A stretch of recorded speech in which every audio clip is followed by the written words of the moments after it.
Middle east में जो कुछ भी हो रहा है, मेन बात उसमें और मेन मकसद उसमें यह है कि ईरान को बिल्कुल बेकार कर दिया जाए, खराब कर दिया जाए, खत्म कर दिया जाए। दोस्तों, बहुत सारी चीजें मिडिल ईस्ट में ऐसी हो रही हैं जिसका एक ही मकसद है कि ईरान को कमजोर किया जाए। ऐसे में जब सीरिया से ईरान बाहर हो गया, तब हिजबुल्लाह खत्म हो गया और हिजबुल्लाह संगठन को तोड़ दिया गया, हमास बेकार हो गया और कई सारे जो संगठन है, अब देखिए आप हुतीस पर भी हमले हो रहे हैं, सब ईरान के समर्थक ग्रुप अपने में उलझ गए। तो अब प्रेशर किया जा रहा है और डाला जा रहा है कि सीधा ईरान पर अटैक कर दिया जाए। ये सुनहरा अवसर है। आपको पता है, इजराइल की जो जासूसी एजेंसी है उसने बार बार बाइडेन से कहा है, मोसाद ने, कि भैया आप अटैक कर दो, लेकिन मोसाद की नेतन्याहू सुन नहीं रहे हैं। लेकिन अब बड़ी बात आ गई है, ये बात क्लियर है पहले से ही कि डोनाल्ड ट्रंप जब राष्ट्रपति बनेंगे तो देखिए उनकी सरकार में ईरान पर हमला हो सकता है, क्योंकि ट्रंप कट्टर दुश्मन है ईरान का। बहुत क्लियर बात बता रहा हूँ।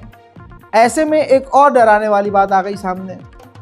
बाइडेन सरकार के जाने से पहले, खत्म होने से पहले, बाइडेन से रिक्वेस्ट की गई है आधिकारिक तौर पर अमेरिका के द्वारा कि आप अपने कार्यकाल के खत्म होने से पहले ईरान के न्यूक्लियर साइट पर हमला करने का आदेश दे दीजिए। खबर यह है कि हो सकता है बाइडेन अप्रूवल दे दे हमला करने का।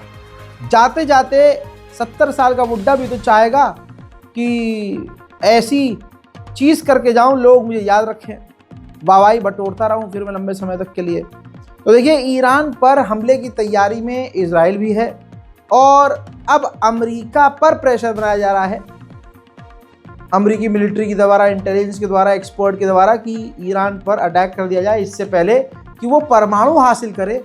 हमें ईरान के न्यूक्लियर साइट्स को उड़ा देना चाहिए। उधर मिडिल ईस्ट में और बड़ी खबर ये है, माजरत के साथ मुझे पता है आप लोग सीरिया को इतना इंटरेस्ट नहीं देख रहे हैं। मैंने यूट्यूब के इनसाइट्स को चेक किया। बड़े अफसोस की बात है कि सीरिया का अपडेट लोगों को चाहिए ही नहीं, बहुत कम लोग देखना चाह रहे हैं, लेकिन मेरा काम है बताना। सुनिए, जो सीरिया की गवर्नमेंट को सपोर्ट करने वाले हैं तथाकथित, अब वो चूड़ी पहन के और मुंह में गधे का लहंगा डाल के चुप हो जाएंगे, अब नहीं बोलेंगे। हजरात, कुछ ही वक्त पहले इजराइल ने सीरिया पर ऐसा हमला किया, ऐसा कि उस हमले के दौरान और हमले के बाद जलजला तक आया है सीरिया में। देखिए, अल्लाहु अकबर, 2/1/2025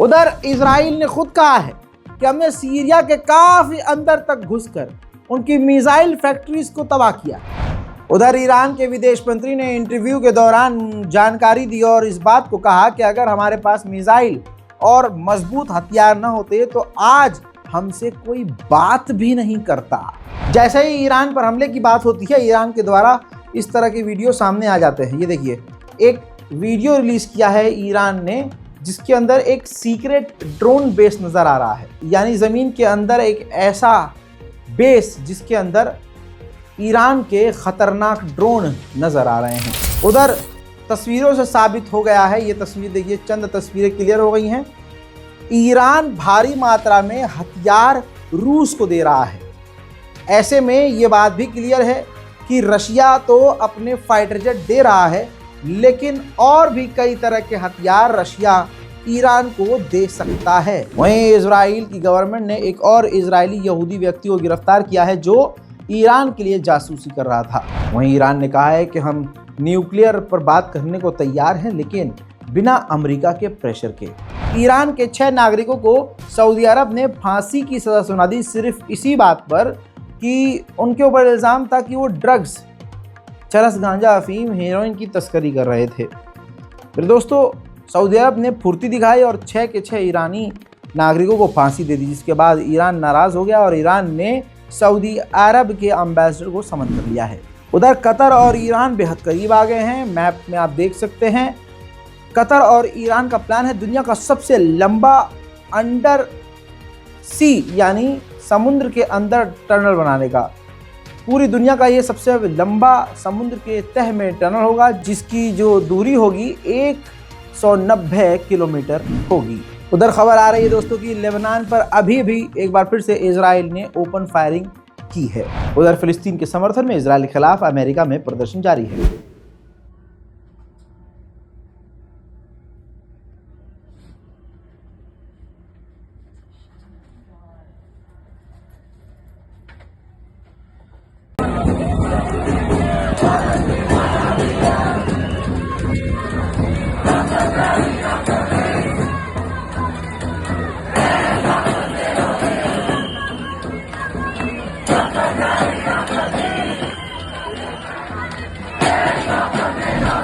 ठीक इसी तरह से स्वीडन में भी इजराइल के खिलाफ स्वीडन के अंदर प्रदर्शन जारी है।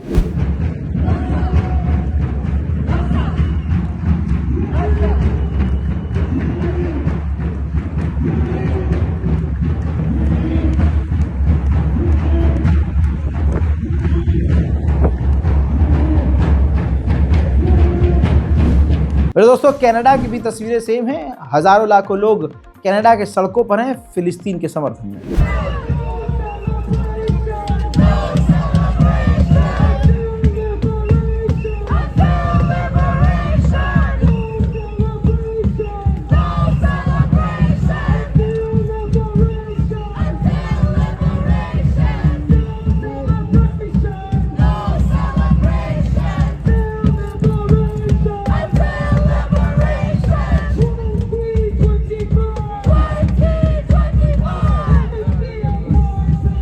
डेनमार्क में भी जबरदस्त प्रदर्शन फिलिस्तीन के समर्थन में।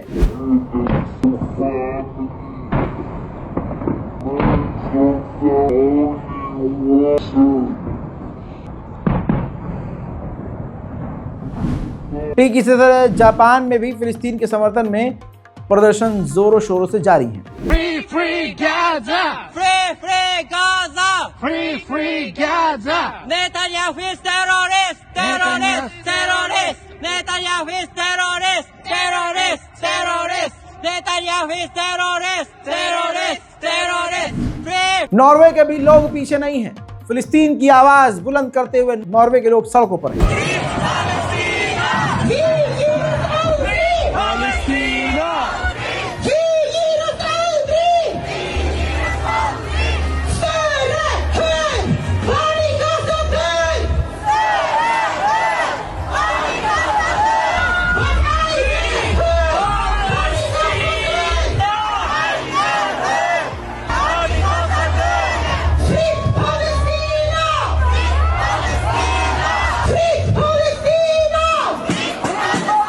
तुर्की के करोड़ों लोग सड़कों पर उतर आए और फिलिस्तीन का झंडा सड़कों पर लहराते हुए इजराइल के खिलाफ फिलिस्तीन के समर्थन में नारेबाजी की।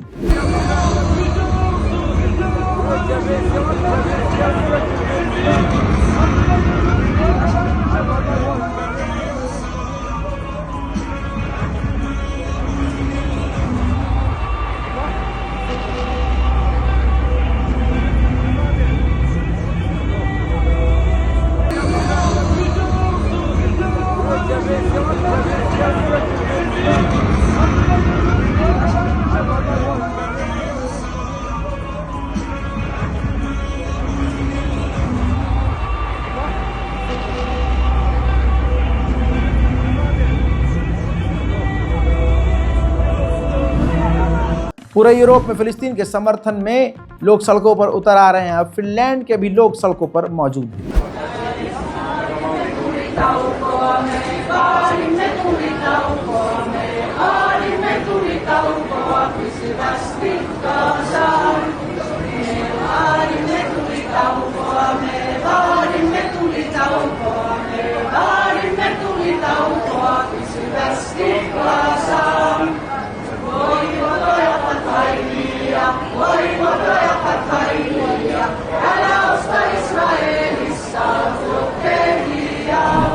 तमाम पाबंदी और गिरफ्तारियों के बाद जर्मनी के लोग नहीं मान रहे। अपनी सरकार के मुंह पर थूकते हुए फिलिस्तीन के समर्थन में जर्मनी के लोग।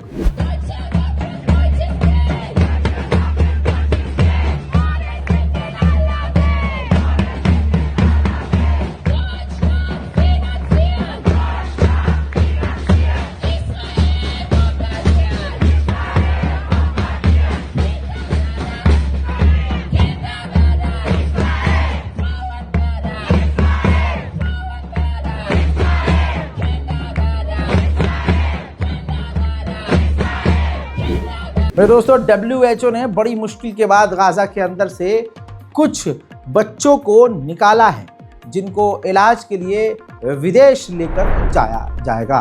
जैसे आप जानते हैं कि यहूदी इस बात को समझ रहे हैं कि हमारे देश को और हमें जंग में झोंकने वाला नेतन्याहू है।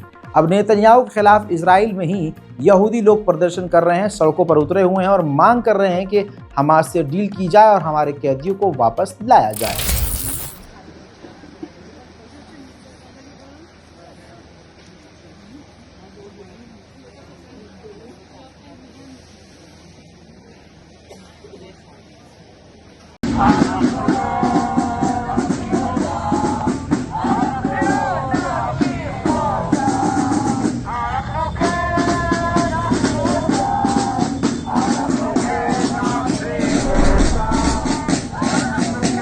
हजरात, उधर नेतन्याहू की जिद और गलत शर्तें रखने की वजह से और शर्तें बार बार बढ़ा देने की वजह से हमास और इजराइल के बीच डील नहीं हो रही है।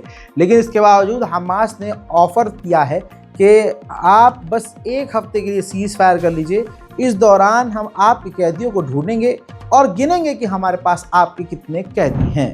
हमास ने दावा किया है कि एक इजरायली कैदी ने, जो हमारी कैद में था, उसने आत्महत्या करने की कोशिश की, लेकिन हमने उसे बचा लिया है। हालात इतने ख़राब हैं कि पिछले 24 घंटे में इजराइल ने 71 फिलिस्तीनियों का गाजा के अंदर बमबारी करके कत्ल कर दिया है।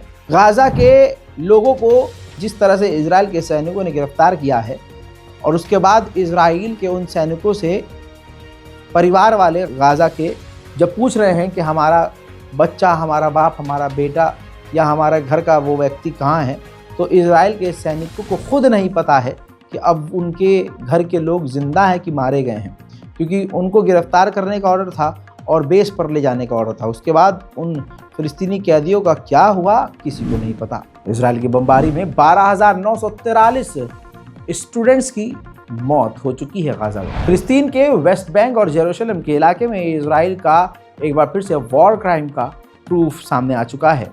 फिलिस्तीनियों के मकानों को इजराइल पूरी तरह से तोड़ रहा है। देखिए,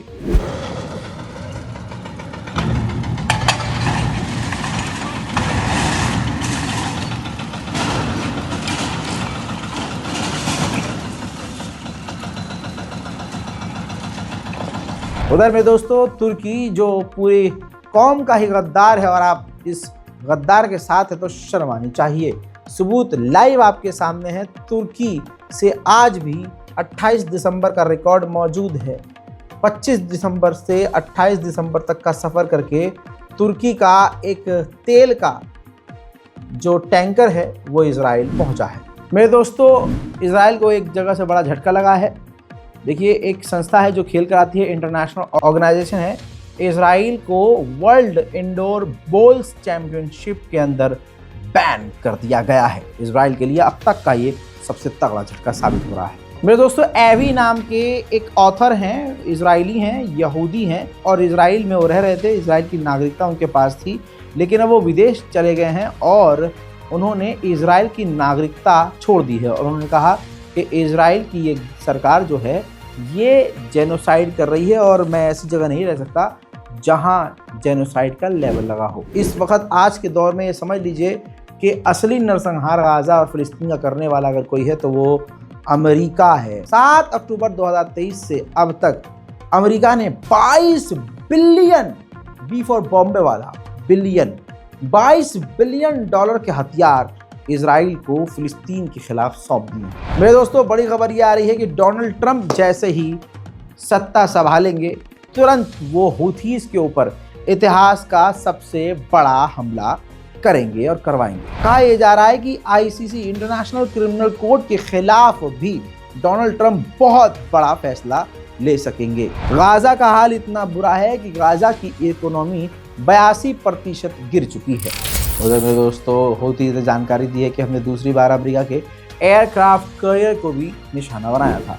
मेरे दोस्तों, इजराइल ने पहले ये नोटिफिकेशन जारी किया जिसमें हूथीज के लीडरों की तस्वीर थी और धमकी थी कि हम तुम्हारे इन लीडरों को कत्ल करेंगे, जिसके बाद हूथीज ने इजराइल के बड़े नेताओं के साथ तस्वीर के साथ जो है उन्हीं स्टाइल में, यहूदी स्टाइल में जो है वार्निंग जारी कर दी और कह दिया कि अगर आप हमारे लोगों को निशाना बनाओगे तो हम आपके इन लोगों को निशाना बनाएंगे। मेरे दोस्तों, इजरायली आर्मी का एक टॉप जनरल लेवल का बंदा है, वच नाम का, तस्वीर देखिए, यहूदा वच।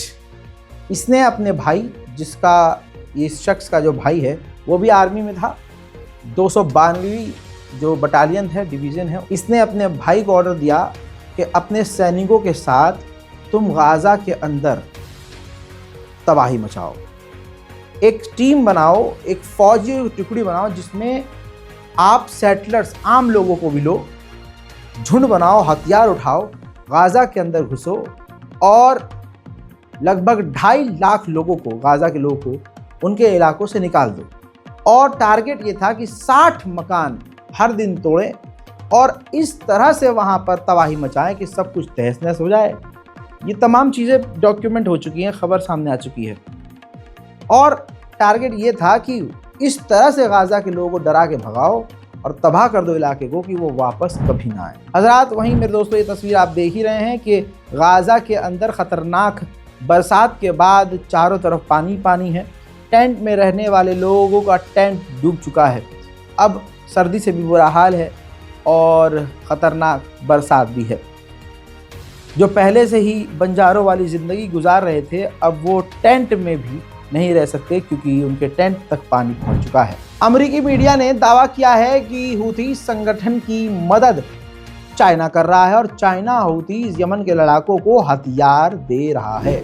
मेरे दोस्तों, इजरायली एक सीनियर ऑफिशियल ने जानकारी दी है, कहा है कि जब से इजिप्ट ने और दूसरे अरब देशों ने डील करी है हमसे, दूसरे अरब देशों ने भी, उसमें सबसे ज़्यादा इजिप्ट ने हथियार खरीदे हैं, फाइटर जेट खरीदे हैं और $5 बिलियन के हथियारों को बॉर्डर पर तैनात किया है। लगातार उसने अपनी फ़ौज मजबूत की है और आधुनिक हथियारों से इजिप्ट लैस हो चुका है।